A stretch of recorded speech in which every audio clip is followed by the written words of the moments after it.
values community. And since he grew up in Woods Lake, started a logging company, and he sold that off and had an opportunity to move to the coast because he loved the coast and the wilderness that Campbell River has to offer. He's lived here for 10 years. Him and his wife own Impressions Art Gallery. And Chris is not one to sit around. He's gotten involved with the River City Arts Festival. And this is their second year, so I'm pleased to introduce Chris Sands.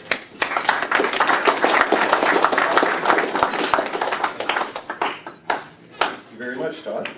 Thank you very much for inviting me to speak today. So I started River City Arts Fest last year. It turned out to be a lot bigger event than when we first got it going. It was kind of a surprise thing that ballooned into a large event. We had 100 artists featured. This year, I'm pleased to say that we actually have 120 artists registered to this event. So you're going to see this poster start popping around in different storefronts. This is what it is, River City Art Fest. It's July the 27th from 10 to 6 p.m. And I'm pretty excited by this event this year because we made some fundamental changes to the event. We've added a musical component this year, which I'm pretty excited about. Jim Creighton, who runs the Spirit Square, events coordinator for the Spirit Square, has generously put a budget together. We've come up with musical acts which will run from 10 o'clock until 6 p.m. when the festival closes. So we're going to have music featured from the Strathcona Youth Orchestra. We'll have a jazz duo playing, some flamenco guitar, and several other artists throughout the day that will be performing music.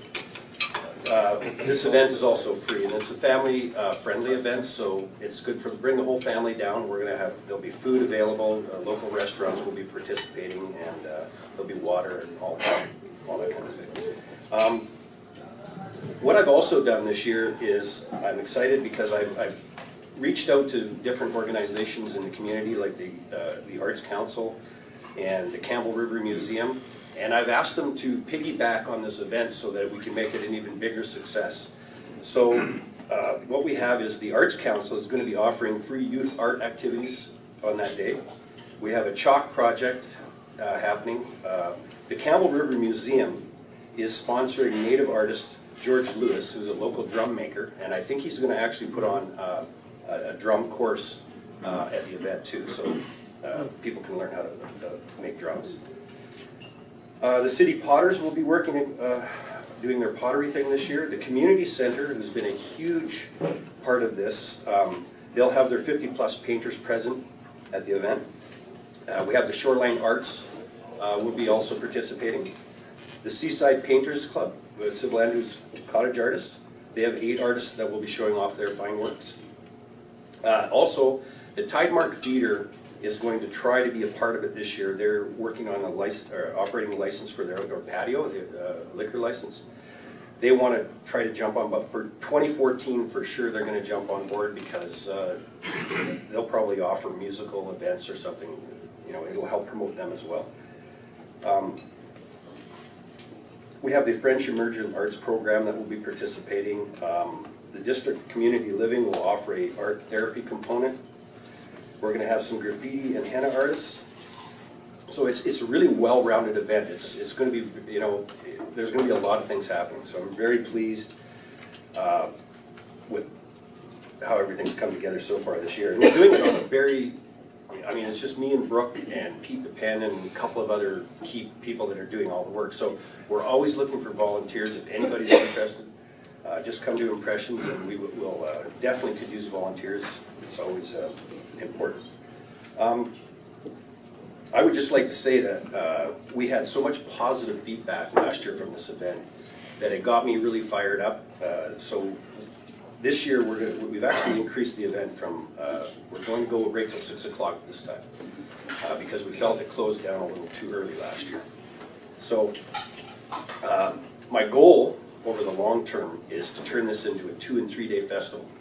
So in order to do that, we're going to just keep building relationships and building working with the Arts Council, working with the museum, and getting more people to climb on board, because I think this is a huge driver for Campbell River, for the downtown core. We've already got people phoning from Victoria to book rooms here, and I'm working on a program so I can put package deals together to get people from out of town into Campbell River, from Victoria, Vancouver, in that region.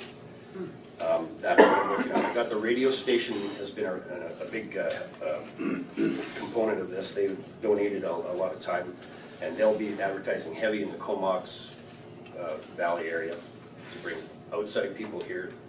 So it's going to be a good economic driver for Campbell River. And of course, we're always looking for sponsors too. So if anyone's interested in sponsoring, you can just come to impressions and or volunteer. We're looking for volunteers all the time. The other thing this event does is it piggybacks on the Pink Salmon Festival at Oster Park, which is a great thing too. So they're sort of at this end, and we're at the Spirit Square, and then we've got a portion of the street shut down. So for me, July is turning out to be a pretty exciting month for Campbell River, because we've got the carving events, we've got this happening. You know, it's pretty exciting. But anyway, that's really all I wanted to talk about today. So. If you see these posters, I'm going to leave some posters here if anyone would like to put some of these up and help me promote it. I would really appreciate it. And thank you very much for the time.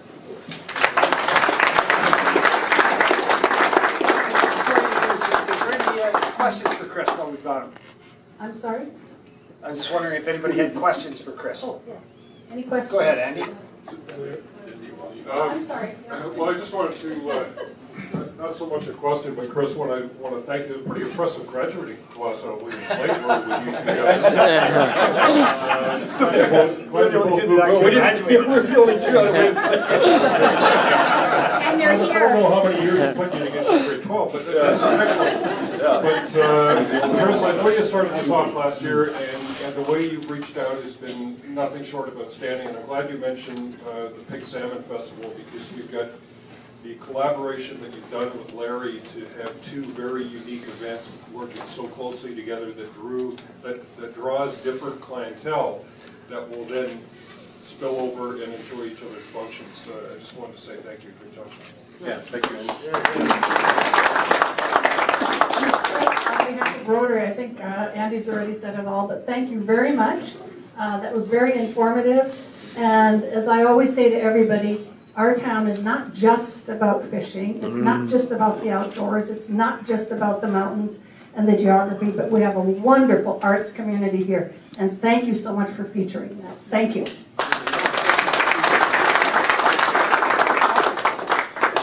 So Chris, as is our tradition at the club, I've got a book that I'm going to ask you to sign, and we're going to donate it to the Carrie Infant Days Care Center on your behalf. Okay, thank you very much. And I like to see, because Susie's exactly right, we're just not all about fishing and the outdoors, and that we can celebrate the arts, but as a business group, or a group of business people, I love to see when the arts drives the economy and we get visitors coming into the city and putting us on the map. So, well done to all, and good luck, Chris. So I'm going to go a little bit in reverse order today, because we'll bring our new president in.